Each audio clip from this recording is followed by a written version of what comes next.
Assalamualaikum warahmatullahi wabarakatuh. Memahami substansi dakwah Rasulullah khususnya di kota Mekah. Sebelum diutusnya Nabi Muhammad SAW sebagai Rasul, kehidupan bangsa Arab sangatlah kelam sehingga zaman tersebut disebut sebagai zaman jahiliyah. Zaman jahiliyah disebut juga sebagai zaman kebodohan atau zaman kegelapan, karena kondisi masyarakat Arab waktu itu benar-benar bobrok, baik dari segi akhlak, norma, maupun tatanan sosial kemasyarakatan. Kaum penguasa yang notabene adalah kaum yang berkuasa dengan sesuka hatinya menindas kaum yang lemah.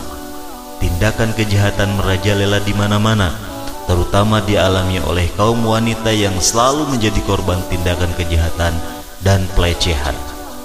Bangsa Arab kala itu adalah bangsa yang tidak mengenal adanya peri kemanusiaan dan keimanan. Kaum wanita selalu dipandang sebagai makhluk yang lemah dan hidup tertindas di bawah kekuasaan kaum laki-laki. Bahkan kenyataan yang terjadi masa itu adalah bila bayi lahir seorang perempuan, maka bayi tersebut akan dikubur hidup-hidup. Sungguh ini merupakan sebuah perbuatan yang keji dan kejam.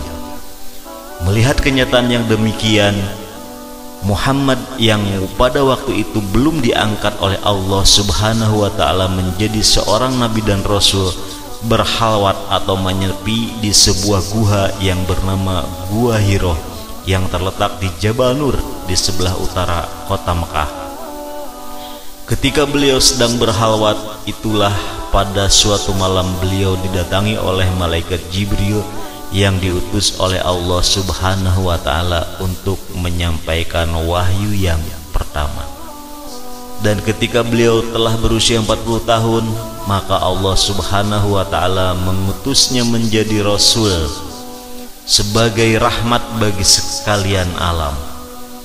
Beliau diutus untuk semua alam, bukan hanya untuk bangsa Arab semata. Pengangkatan beliau sebagai seorang nabi dan rasul oleh Allah Subhanahu wa Ta'ala bertepatan dengan malam 17 Ramadan atau 13 tahun sebelum Hijriyah. Adapun substansi ajaran beliau pada masa periode Mekah antara lain sebagai berikut. Yang pertama, keesaan Allah Subhanahu wa Ta'ala. Yang kedua, hari kiamat sebagai hari pembalasan. Yang ketiga, kesucian jiwa. Dan yang keempat, persaudaraan dan persatuan. Itulah sekilas tentang memahami substansi dakwah Rasulullah khususnya di kota Mekah. Bismillahirrahmanirrahim. Assalamualaikum warahmatullahi wabarakatuh. Alhamdulillahirabbil alamin, wa bihi nasta'inu ala umuri wa ala alihi wa sahbihi ajmain. Baiklah anak-anakku yang Bapak cintai, hari ini adalah hari yang sangat istimewa. Bulan puasa, di mana bulan yang penuh dengan rahmat. Segala perbuatan kita dilipat gandakan pahalanya.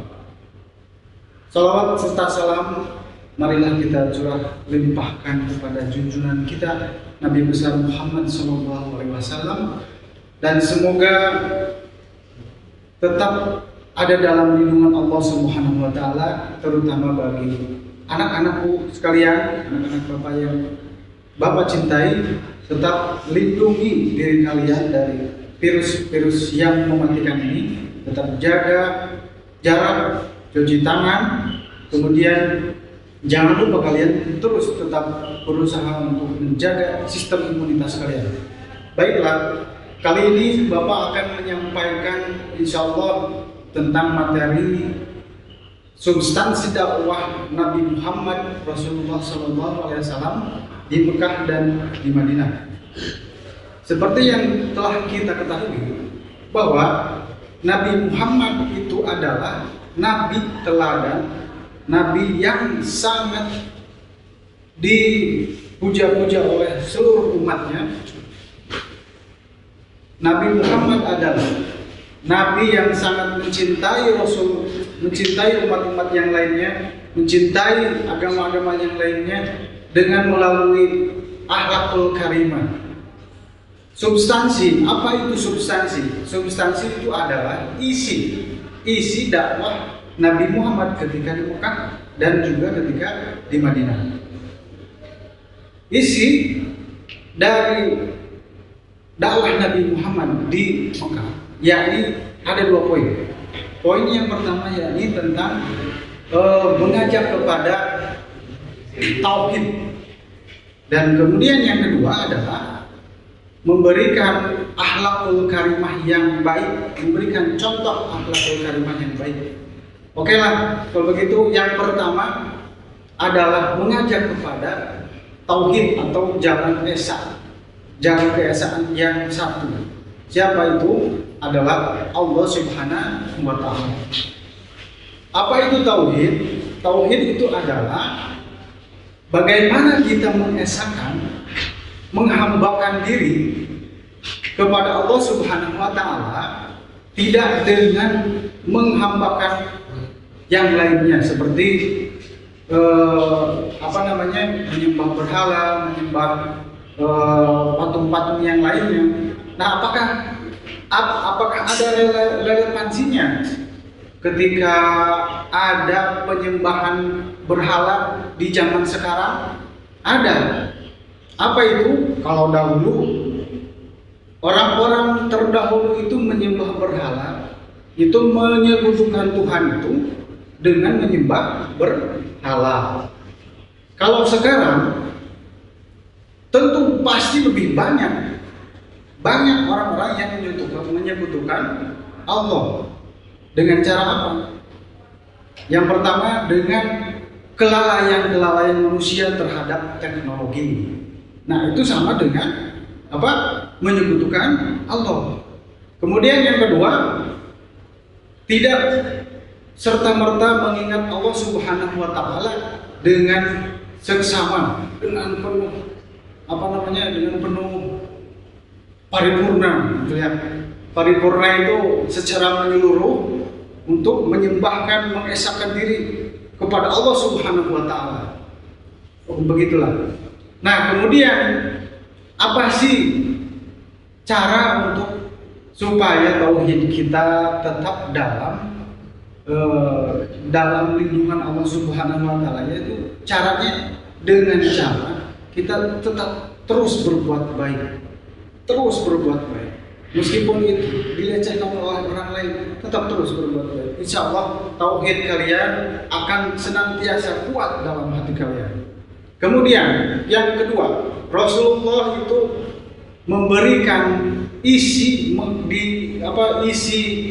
tentang dakwahnya di Mekah itu, yakni tentang memberikan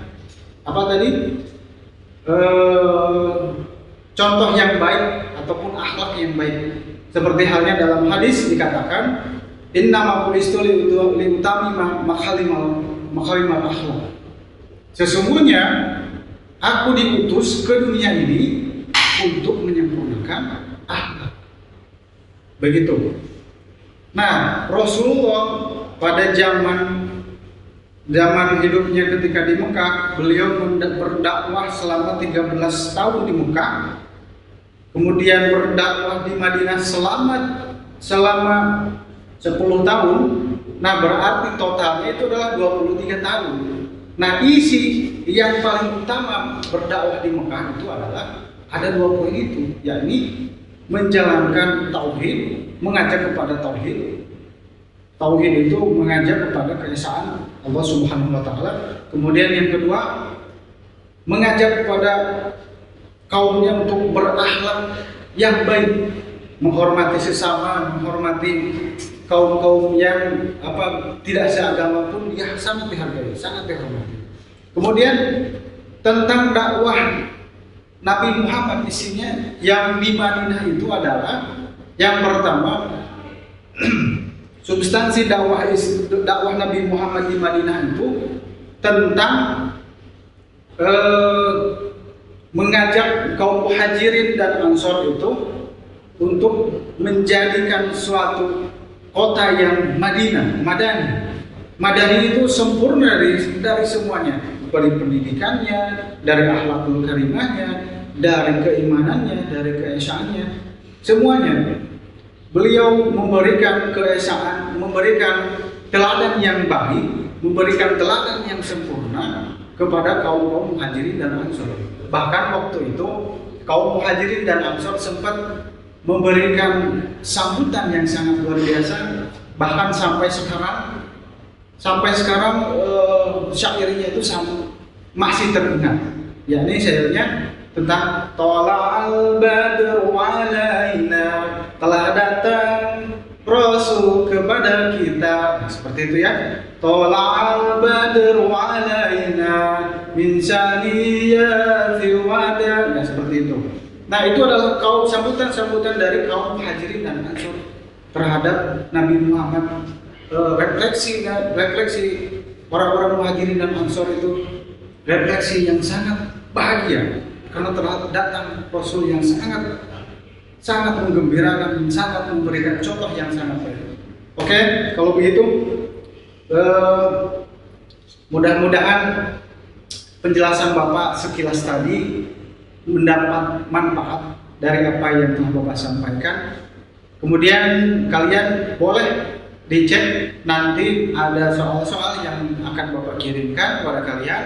Bagaimana sih isi dari dakwah Nabi Muhammad di Mekah dan bagaimanakah isi dari dakwah Nabi Muhammad di Madinah.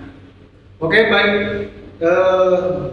Barangkali begitu aja yang bisa Bapak sampaikan. Semoga kalian tetap dalam lindungan Allah Subhanahu wa taala. Amin ya Allah ya rabbal alamin. Assalamualaikum warahmatullahi wabarakatuh.